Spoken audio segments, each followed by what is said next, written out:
दो मित्र थे, एक का नाम था अभिज्ञात और एक का नाम था पुरंजन।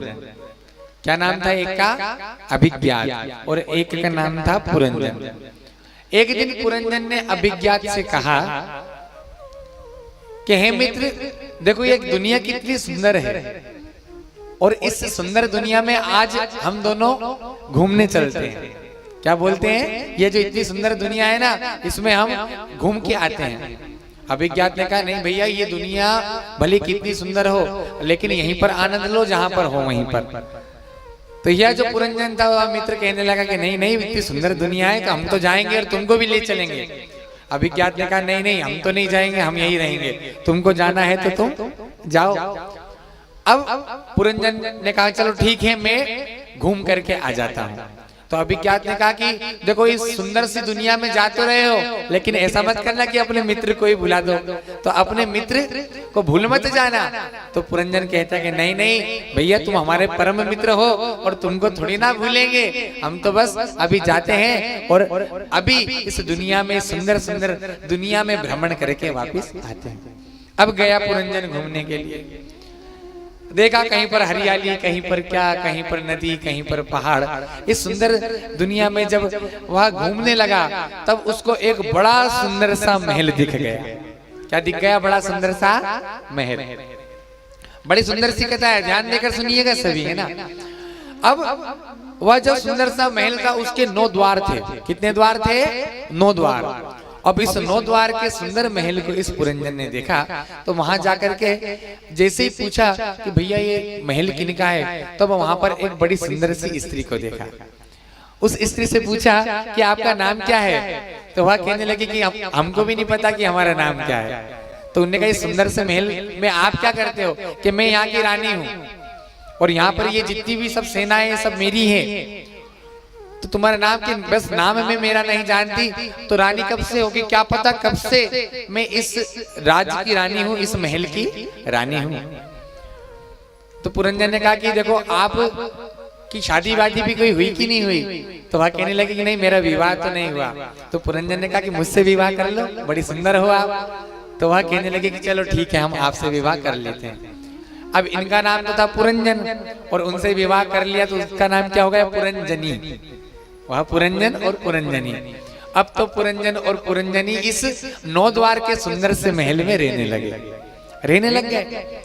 अब कुछ समय व्यतीत हुआ। अब तो क्या करते कि वो पुरंजनी हंसती तो ये पुरंजन हंसने लग जाता, पुरंजनी रोती तो यह पुरंजन रोने लग जाता, पुरंजनी नाचती तो यह पुरंजन नाचने लग जाता।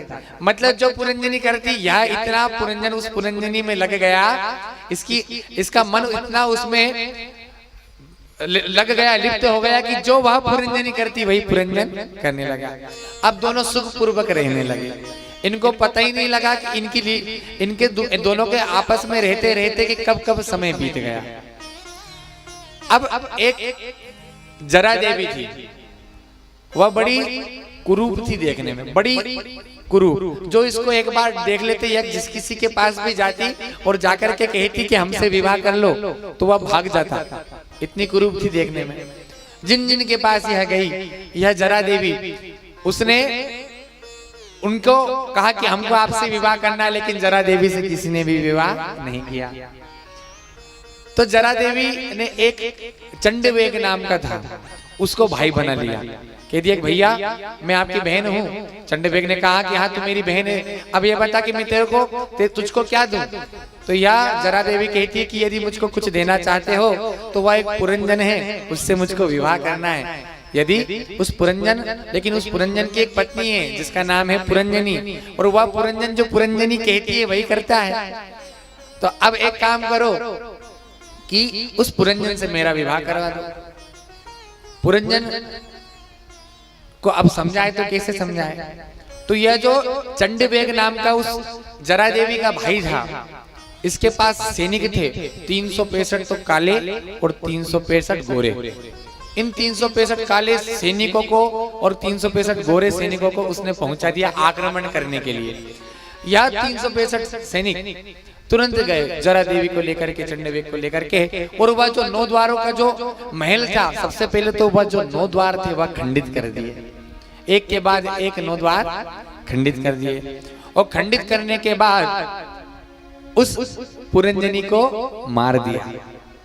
उस पुरंजनी को जैसे ही मारा, अब यह पुरंजन दुखी हो गया, और इसकी जो इच्छा थी या किसमें लिप्त था, उस पुरंजनी में, अब तो उसको याद करने लगा। और जरा देवी ने विवाह किससे कर लिया? पुरंजन से। लेकिन पुरंजन से जरा देवी ने विवाह तो कर लिया, लेकिन पुरंजन तो चाहता था पुरंजनी को। उस पुरंजनी में इतना डूब गया था, उसको याद करके रोने लगा, और एक दिन पुरंजन भी शरीर छोड़ गया। कहते ना अंतमति सो गति। तो जब इसकी मृत्यु समीप आई तो इसने किसको याद किया? उस पुरंजनी को। तो अगले जन्म में परमात्मा ने इसको भी लड़की बना दिया। अब यह नारी बन गया अगले जन्म में। अब नारी बन के रहने लगा, इसका विवाह हो गया, और विवाह हो जाने के बाद इसका जो पति था वह भी मर गया। देखो, कहाँ तो पुरंजन था, अगले जन्म में क्या बन गया? लड़की। उसका विवाह कर दिया और वह उसका पति मर गया ना, तो ये सती होने चला। अब यह सती होने के लिए यह गई है लड़की कि मेरा पति चला गया, मैं भी सती होंगी। अब सती होने के लिए जैसे गई, जैसी चिता लगी, इतने में वो जो अभिज्ञात था ना, अभिज्ञात जिससे कहकर गया था कि मैं घूम करके आता हूँ, यह आ गया। और आकर के इसने कहा कि भैया कहाँ जा रहे हो? उन्होंने कहा कि आप कौन हो? कि मैं तुम्हारा दोस्त हूँ। कि मैं स्त्री, तुम पुरुष। स्त्री पुरुष कैसे दोस्त हो? अरे कि तुम पिछले जन्म में पुरंजन थे और तुमने ऐसा ऐसा किया, तो तुम स्त्री के रूप में आ गए हो। जब समझाया अभिज्ञात ने, तब पुरंजन को समझ आया कि हाँ, मैं तो मेरे दोस्त से वादा करके आया था कि घूम घाम के वापस अभिज्ञात के पास पहुंच जाऊंगा, लेकिन मैं क्या पता उस 9 द्वार के कैसे उस नगर में। नारद जी ने कहा प्राचीन बरही से कि यह पुरंजन उपाख्यान कुछ समझ में आया? कथा अच्छी लगी कि नहीं लगी? तो नारद जी से कहने लगे, प्राचीन बरही की कथा तो बड़ी सुंदर सी सुनाई है। तो उनने कहा कुछ समझ में आया? उनने कहा समझ में कुछ नहीं आया, बस कथा अच्छी लगी। तो नारद जी ने कहा ध्यान से सुनो। अब आप लोग भी ध्यान से सुनिएगा, यह पुरंजन कौन है? यह पुरंजन है हम, और यह पुरंजन ही है हमारी बुद्धि। बुद्धि जो करवाती है ना, बुद्धि कहती है कि भजन अच्छा चल रहा है, इसमें नाच लो, तो हम नाचने लग जाते हैं। कहीं पर बुद्धि कहती है कि देखो इसने हमारे साथ बुरा किया, तो हम रोने लग जाते हैं। कभी बुद्धि किसी चुटकुले को कुछ भी समझ लेती है, किसी एक व्यक्ति को देख लेती है जो देखने में व्यंग कर रहा है जो, या वो हंसा रहा है, तो वह बुद्धि हमको हंसने की प्रेरणा देती है, तो हम हंसने लगते हैं। तो ये तो होगी पुरंजनी। अभिज्ञात कौन है? अभिज्ञात है परमपिता परमात्मा। और जब हम गर्भ में रहते हैं ना, तो अभिज्ञात अर्थात भगवान से हम क्या कहते हैं? हम हैं पुरंजन। हम कहते हैं कि प्रभु एक बार इस दुनिया में घूम करके आ जाने दो। तो परमपिता परमात्मा कहता है कि 9 महीने बाद गर्भ से में चलो मैं बाहर तो निकाल देता हूँ, लेकिन वादा करो कि तुम मेरा नाम नहीं भूलोगे, अपने मित्र को नहीं भूलोगे। तो पुरंजन कहता है प्रभु आपको क्यों कोई भूल सकता है? मैं तो बस अभी जाऊंगा और अभी जाकर के आपका भजन पूजन आदि करूंगा, आपको कभी ना भूलूंगा। अभिज्ञात कहता है, ईश्वर कहता भूल मत जाना, लेकिन यह पुरंजन आता है और आकर के लिप्त हो जाता है।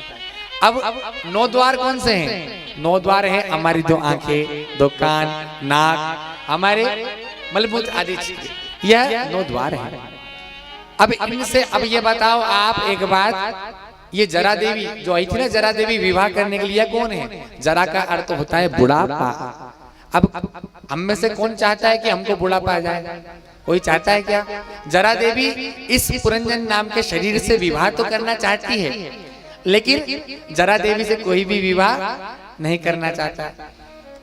तो फिर जरा देवी चंडवेग के साथ मिलकर के वहां क्या करती है? धीरे धीरे जो अपने 9 द्वार है ना, पहले तो आंखों का उजाला कम कर देंगे तो चश्मा लग जाएगा, फिर कानों से सुनना धीरे धीरे करके 9 द्वार है, पहले आंख को, फिर धीरे धीरे कान को, फिर नाक को, ऐसे कह करके वह 9 द्वार धीरे धीरे करके ध्वस्त करते जाते हैं। 9 द्वार ध्वस्त कर देते हैं। और 365 क्या है? ये 365 काले और गोरे है ना, ये 1 वर्ष में कितने दिन होते हैं?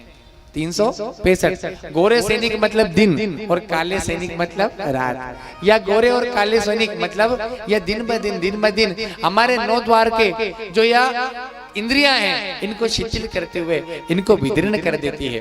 और करने के बाद क्या होता है, अंत समय में फिर वापिस यह शरीर जब छूट जाता है तब याद आता है कि अभिज्ञात अर्थात परमपिता परमात्मा ही सत्य है। इस प्रकार से बड़ा सुंदर सा आज उपदेश नारद जी ने पुरंजन उपाख्यान के बारे में प्राचीन बरही को सुनाया, जो आज हम सबने श्रवण किया। बोली भागवत महापुराण की जय।